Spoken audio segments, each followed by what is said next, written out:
In this video, you will learn about the periodic table, its basic organization, and some of the key features, the terminology of the periodic table.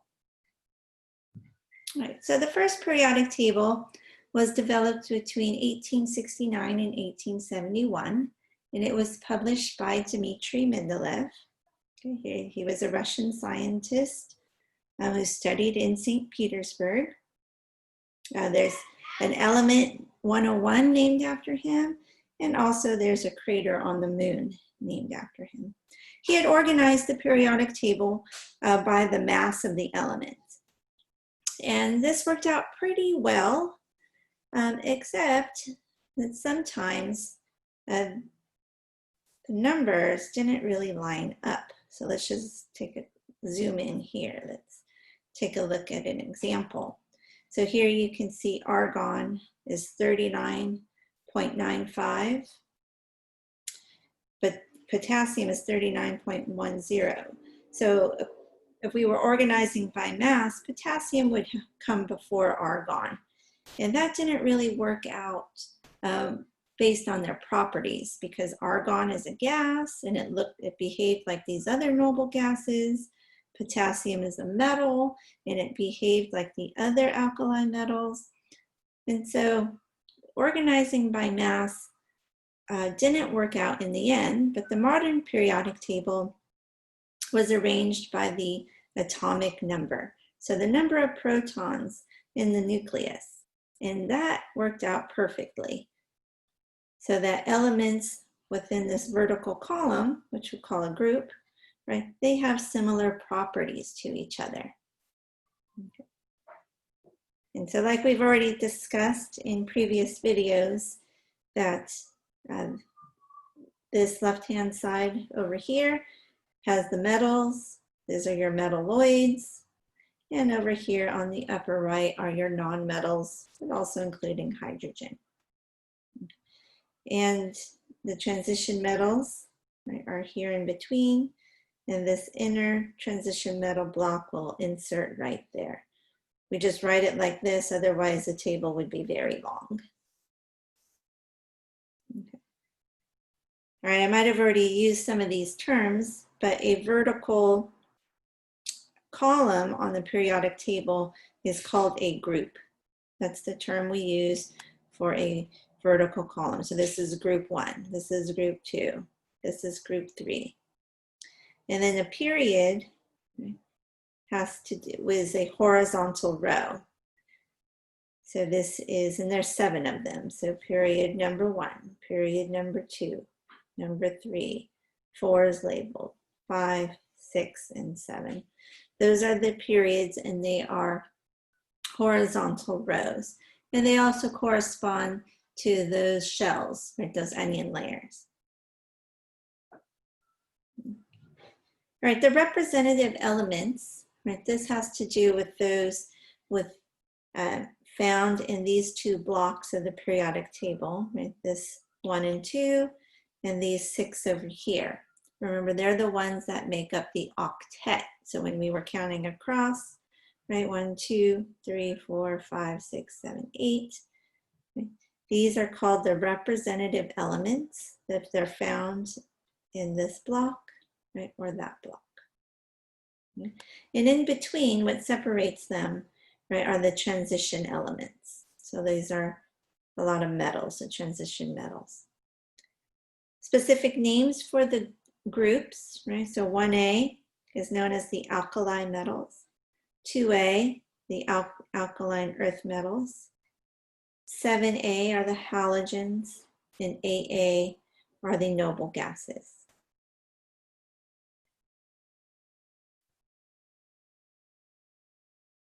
So the way the modern periodic table is organized, elements in a group have similar properties.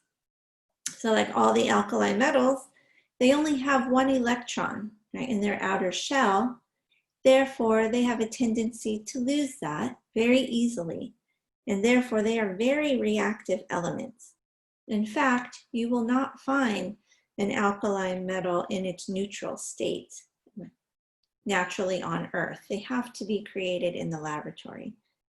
So lithium, even though we have lithium batteries, it is purified.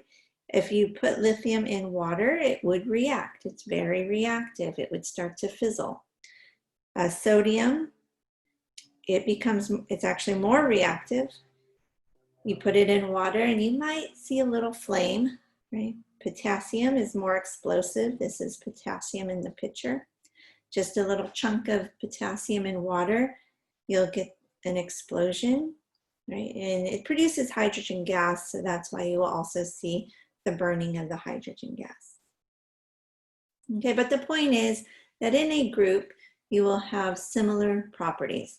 So all of these, right, are reactive with water. All right, so let's do a little practice, just identifying which element we're talking about. Okay, so here it says identify the element by the following information. If it's group 7A in period 4. So we will find 7A, and that's period 1, period 2, period 3, period 4. So the element we're talking about here, right, is bromine. Okay, let's find the element of in group 5A, period 2. Here's 5A. Remember, period 1 only has hydrogen and helium. So period 2, right, is nitrogen.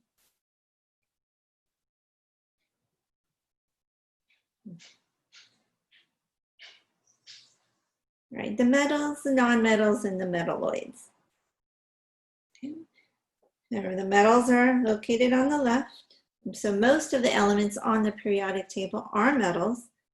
We have the nonmetals, right, in the upper right, also including hydrogen, and the metalloids that are located on that staircase, right, that zigzag line. And they have properties that, are similar to both metals and nonmetals, so they are very unique. Okay, let's briefly talk about some characteristics of the metals. Remember, they are solids at room temperature, right? Except mercury, right, which is a liquid. They're good conductors of heat and electricity. They have a lustrous surface, especially if it's a fresh surface, it's been polished up. Sometimes it won't look so lustrous, it might look dull if the outer coating has been oxidized. Right, they're malleable, which means bendable.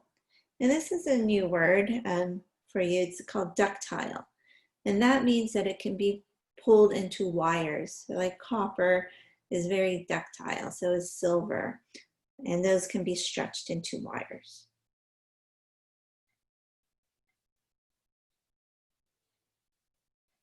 All right, so the nonmetals in the upper right-hand corner, including hydrogen, many of them are gases. So hydrogen gas, nitrogen, oxygen, fluorine, neon, all the noble gases. Right. 5 are solids, carbon, phosphorus, sulfur, selenium, and iodine. This is sulfur right here, it's a yellow powder, and iodine is a dark purple crystal. We have one liquid, which is bromine, which is a reddish brown liquid. If they're solids, they'll be dull, brittle, poor conductors of heat and electricity, and they're all good insulators. This picture right there, that looks like it's a liquid nitrogen, which is very, very cold. Okay, one point about the nonmetals is when they're a pure element all by themselves, many of them exist as a diatomic molecule. So they are the molecular elements because they're not found just as a single atom. They're paired up into diatomic, so di meaning two atoms. So that's why I know you're probably familiar with oxygen, right, written as O2, right, oxygen gas, because pure oxygen is always found diatomic. So these are your diatomic elements. So if I ever said, write hydrogen you should know that it will come out H2, right? Nitrogen, fluorine, chlorine, bromine, and iodine. Okay, so this may not be quite appropriate, but how I learned it was have no fear of ice cold beer. Okay, have no fear of ice cold beer was the saying I learned to remember all of the diatomic elements. All right, and then lastly, we have our metalloids. So on the zigzag line, you have your metalloids. They have properties that are between metals and non-metals. So some are good conductors. Right? So let's see, we use silicon, right, in computers, right, because they are good conductors of electricity, but yet they don't heat up as much as a regular metal, right? So they're kind of in between. And in fact, they originally used germanium, which is another metalloid, but it was heating up too much. So silicon is the one they ended up being the best for computer transistors. And they said that it is cheaper than dirt, which is true because silicon is found as silicon oxide in rock, right? So all over the earth, we have lots of silicon, right? But silicon, is the one that we use as semiconductors and insulators. Okay, and I think that's it. Here's just some pictures of what the metals and non-metals and the metalloids look like.